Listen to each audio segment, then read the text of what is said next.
putting on some 3D glasses. Oh, now the world is in 3D. Hello friends, welcome to another episode where we review some interesting equipment. So in today's video we'll be looking at a piece of kit that lets you convert any digital camera into one that takes 3D photographs. You heard that right. Any digital camera can take 3D photographs using this piece of equipment. I'm sure you're asking yourself, well, how is that possible? Well, I am too. So let's go over here and unbox it. And once we get it unboxed, we'll set her up, take a few to go through the process and see how our 3D pictures turn out. Okay, here we are. So this is the product, the Photo 3D 303 by Mission 3D. What eyes were meant to see. It's their motto, and apparently 3D is a big part of who they are. So it's pretty straightforward box. Let's see, what does it say here on the back? Photo 3D 303 for home use only. Photo 3D 303 works with all digital or 35mm cameras that are equipped with a tripod socket. Photo 3D 303 attaches to the camera and helps you capture stereoscopic still images. And then it kind of goes through a list of what the package includes. And we'll see that when we open it up. And Mission 3D, what eyes were meant to see. See it at http://www.photo3d.us. That website no longer exists, not being maintained. So let's open this bad boy up.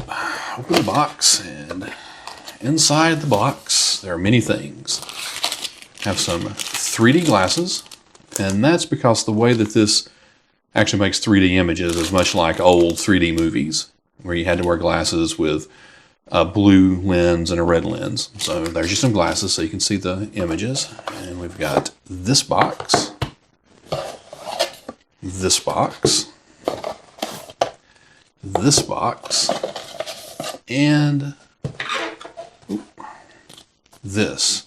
I believe this is the software. Yeah, it's the software on CD for Windows 95, I think, and might even go up to Windows XP. Oh, Windows 98, sorry. 2000 and XP. Here's a letter from when the person bought it originally in, I believe, 2005. I'm not mistaken. Yeah, 2005. So this bad boy is only 16 years old. It's good to know. We'll put that back in there because we don't care. A coupon for 5 free Photo 3D viewers, five pairs of glasses. And then a nice screenshot of what the software probably looks like. So we'll get into that a little bit later after we take some pictures. So put that there. Let's start with this one, the biggest one. We'll go from large to small. Photo 3D T100. Nice little box. Again, a very austere aesthetic, one might say. So let's open this up. We've got something in a bag with Photo 3D on it. Oh, well, this must be a tripod. I believe that the thing I read online about it said some of them came with a tripod. So set this up. The tripod to set the bad boy, set it on. So I guess you could use a regular tripod also. So we'll go to the next. We'll go to the middle-sized box, which I bet is the device itself. Let's open it. Ooh, a bag with Photo 3D on it. Starting to see a trend here. Let's open this up. The bag there. The device itself. So from what I can tell, this is a tripod mount that basically slides. Okay, so I don't know if you can see it or not, but there's a bubble so you can get it level, because I'm sure that being level is really important. Because the idea is that you'll wind up taking 2 photographs. One for the left eye, one for the right eye. And it looks like there's a scale here. You've got an L for left, so you'd put it, when you want to take the picture for the left eye, slide it all the way over here and take the photo for the left eye. Pull the bar down, that holds it in place. So pick it up, move it over and say, like, all right, here's one for R with a picture of a flower. So if you're close up, then like a macro, down, left, right. If you're doing, portrait distance, set it there, lock it in place, take your right picture. And if you're doing landscapes, I guess, you can just move it all the way over here, take a picture. So I believe that the distance apart that the pictures you're taking contributes to how good or bad the 3D effect is in the glasses. And again, we'll figure this out as we go along. I'm not sure exactly how this is going to translate in video, but we'll find out. So let's put this on the tripod. This tripod is a little bit weird.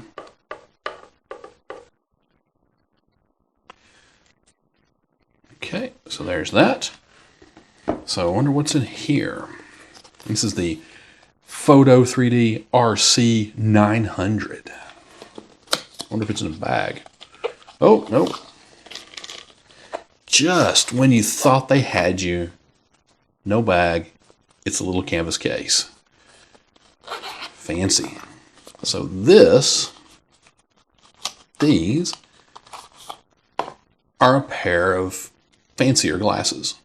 So basically, and as you can see, they have the green, or the blue, excuse me, kind of almost cyan, really. It's less blue and more green, and red, just like you have when you go, to the old school 3D movies. So we'll put these down. So there you have it. All the bits and bobs for converting your digital camera into a camera that takes 3D photographs. Tell you what, we'll take a break for a minute and I'll set this up and we'll take some. Okay, welcome back. So here we are set up in the living room. We're going to take a photo of the computer I use to edit my videos with, an iMac G4 800 megahertz. This, of course, as you can see, we're using the Sony A7S to take the photos. Here is the Photo 3D device the Sony's mounted to. And if you'll notice, there are a series of notches along the side here. And the idea is that you take a photo on the far left notch, and then you move it a notch to the right, take a photo, move it a notch to the right, take a photo, so on and so forth. So we're going to do that, and then we'll take these images, import them into the software on the Windows 2000 box, and see what happens from there. So let's get this back.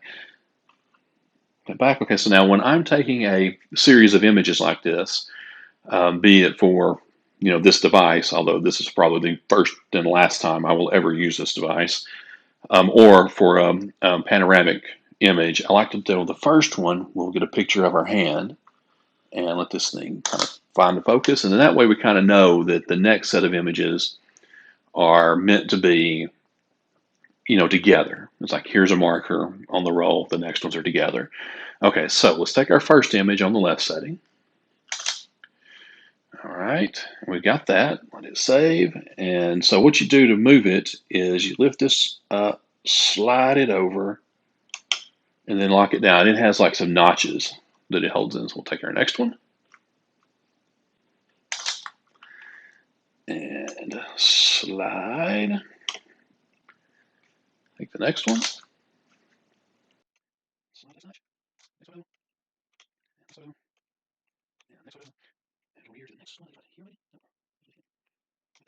That's the last photo. So that's the kind of the last photo in the series. Now, one of the things that's weird about this little device here is that the mount on the camera has a rubber, I guess a piece of rubber to keep from scratching your camera. The problem is it makes the camera, not very stable. So we'll see. I have it leveled according to the bubble level. And like I say, once I get over to the computer, we'll load those in the software and see how it works. Okay, so here we are at the computer. As you can see, I'm actually running a copy of Windows 2000 in a virtual machine on my Mac. That's because the software that came with the device was actually meant to be ran on a either a Windows 98, a Windows NT 4.0, or a Windows 2000 operating system, and I don't have any hardware that runs those, so I just set up a virtual machine to run the software in. So the software is called Photo 3D Mixer, and we'll click on the icon here on the desktop. Starts it up. It has kind of that, late 90s, early 2000s look and feel to it. I guess they're trying to look like a pair of sunglasses, like the glasses you use to view the images. They do have the help along the side here, and this is kind of nice, kind of help you understand how the process works. But basically there's 4 steps. So the first step is load, and you load your image, your left side, and that happens to be the 1140. So we'll open that up, and that will churn and put the image inside of the red. And then we want to open the second one. So I think that the best one for this particular image is the 1142, the second image we took for the right. And you'll see what I mean by here in just a moment, and actually how it kind of doesn't really matter which one we pick. So once you have the 2 images loaded left and right, then you have a preview right here below in this number 2 mix. And so we'll click on the full view preview mode. That way you can get a better idea of what's going on. And as you can see here in this image, they've basically taken the 2 images, overlaid them on one another, and applied kind of a filter for red or blue to the 2 images. Red for the left side and this kind of blue cyan color for the right image. Now you can come down here and adjust the brightness, which I would kind of suggest doing. Just turn it up just a bit. It'll take us a moment, because you do have 2 images, and so they're overlaid on top of each other, and it is a little darker. So turn the brightness up, makes it look a little bit better. And then I would also adjust the contrast just a wee bit, and that kind of makes everything kind of stand out a little bit better. So see, everything's kind of dark, although you can really see where my sensor's dirty on my image, on my camera with this image. A lot of noise going on here. The one thing you can do also is with the crosshairs here is you can adjust how the images are lined up. So you can click on this one and notice it will move a little bit. Again, it moves a little bit. And I think that's moving the left image to the left. And then you can click the center, and that puts everything back to where it was. The outside arrow, I think, moves the right image to the left. So, and again, you can click the thing to go back. I think that like if maybe things move in between images, you might want to adjust that way. Because things are pretty static, we'll just leave it the way it is. And then when you're kind of finished with getting your adjustments, your brightness, your contrast, just click the preview button again. You go back to the initial view, I guess, and then you can either save or print. So one of the problems I had with the software when I first set it up and was just trying it out to figure out how it worked is I didn't have a printer, because this is a virtual machine. It doesn't have a printer connected to it. And every single time I selected any menu option, it gave an error message saying that I didn't have a printer. But it would still do its job. It just gave me this error message every time. So I had to tell it there was a printer, and then that went away. But what I'll do here is save, and you can save the image, and you can save it as a bitmap or a JPEG. You can get the full resolution mix file, original left and right photos. You can do files for email, so they're smaller in size. We won't do that. But what I will do is save this image and upload it to my Instagram account, which will be linked in the description below, so you can actually see for yourself, if you have a pair of these glasses, how 3D it is. I'll talk about that more when we're finished here. So we'll save it. Okay. Ask you where you want to save. I'm going to call this default 3D photo, just because we selected the default options, doesn't really do anything. And we'll save that. It's kind of hard to tell if it's finished because it kind of churns, get the hourglass, little blue things go, and then nothing, no feedback. But it did actually save the image. And so we'll close that. We'll close the software, and I will open the image up. But I don't know. Hang on a second. I don't know enough about Windows 2000. It won't look very good, I guess is what I'm trying to say. So here's the image, default 3D photo. See, it's like really big in the file here. But like I said, I'll put it on Instagram, and I'll throw it up in the video after this, so you can kind of see what's going on with it. And so that's kind of the software. That's the output. So the whole thing is that at the end, it created this, overlaid image of the two images that were kind of offset from each other with the different filters, so that the lenses on the glasses filter out. The one, like the blue one will filter out the red, and the red will filter out the blue, and then your mind tries to make a 3D image out of it. So it's all in your mind's eye, the 3D-ness of it. Okay, so what do we think about the Photo 3D 303? Well, I think that it's really just not worth buying. If you see one, just pass it by. Even if it's free, just pass it by, because it'll just be clutter. That's what it will be. You won't be able to use it. It's not really made very well. Just some of them do have a kind of nice pair of 3D glasses, I guess.